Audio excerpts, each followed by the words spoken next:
ہر معاملے میں آپ دیکھیں نبی پاک علیہ السلام نے ہر معاملے میں کہا ہم نے ان کے طریقوں پر عمل. وہ 10 محرم کا روزہ رکھتے تھے, فرمایا تم ایک ساتھ بڑھا لیا کرو, 9 کا رکھ لو یا 11 کو رکھ لو. بلکہ یہاں تک کہ صحیح مسلم میں موجود ہے, یہودیوں نے کہنا شروع کر دیا تھا کہ نبی کریم تو ہر معاملے میں ہماری مخالفت کرنا پسند کرتے ہیں, یہ تو ہر معاملے میں الگ چلتے. کیوں؟ ہمارا اپنا کلچر ہے, ہماری اپنی تہذیب ہے, ہمارا اپنا تمدن ہے. ہم اس دین کے ماننے والے ہیں جو یہ بھی بتاتا ہے سلام کیسے لینی ہے, اور یہ بھی بتاتا ہے کتنی دفعہ لینی ہے, اور یہ بھی کہتا ہے دروازے پہ جانا ہے تو دروازہ کھٹکھٹا کے دروازے کے سامنے نہیں کھڑا ہونا, تھوڑا سا ہٹ کے کھڑا ہونا ہے. اور یہ بھی کہتا ہے کہ کسی کے گھر جانا ہے تو دروازے میں کوئی سوراخ ہو تو اندر نہیں جھانکنا. اور یہ بھی بتلاتا ہے کہ 3 دفعہ سے زیادہ دروازہ نہیں کھٹکھٹانا, نہ کھلے تو لوٹ آؤ. جو دین ایک ایک بات کھول کر بیان کرے, جو یہ بھی بتائے روٹی کمانی کہاں سے ہے,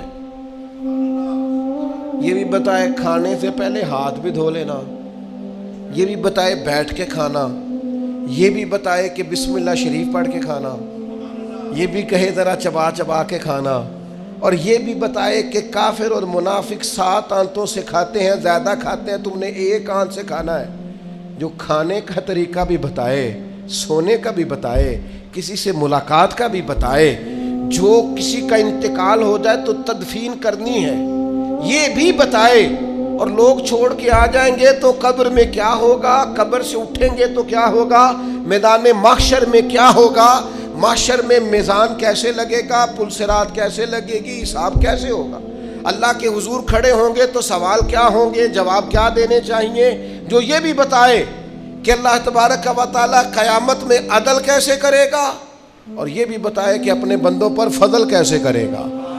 جو دین یہ بھی بتلائے کہ قیامت والے دن جب گناہگار میدان محشر میں پریشان ہوں گے تو ایک کالی زلفوں والے محبوب آ کے سفارش بھی کریں گے, ان کی سفارش مانی بھی جائے گی, ان کے کہنے سے گناہگاروں کو چھوڑا بھی جائے گا. پھر لا یستوی اصحاب النار و اصحاب الجنہ, اصحاب الجنتی ہم الفائزون.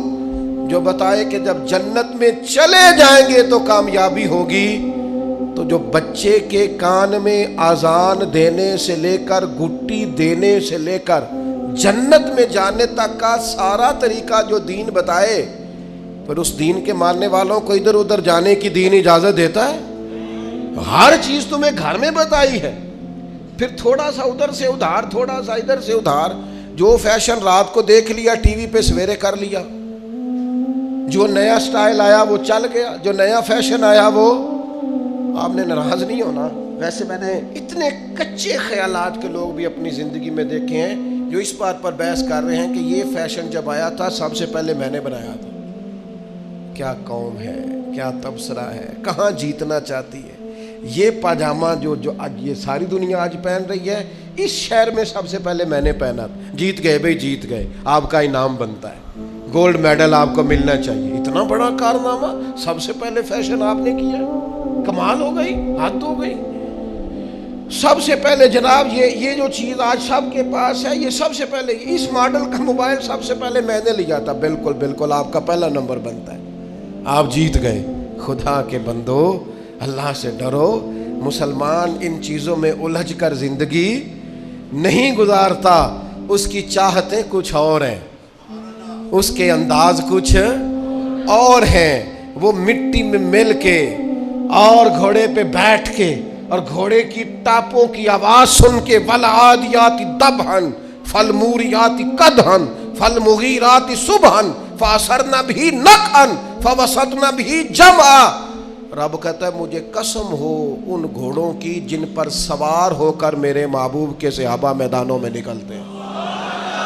یہ شان ہے مسلمان کی, اس میں اندر ولولہ ہوتا ہے, اس کے رنگ کچھ اور ہوتے ہیں, اس کے انداز کچھ اور ہوتے ہیں. وہ مجمع دیکھ کر پریشان نہیں ہو جاتا, اس کو نئی گاڑی مل گئی تو اسے وہ کامیابی نہیں جانتا.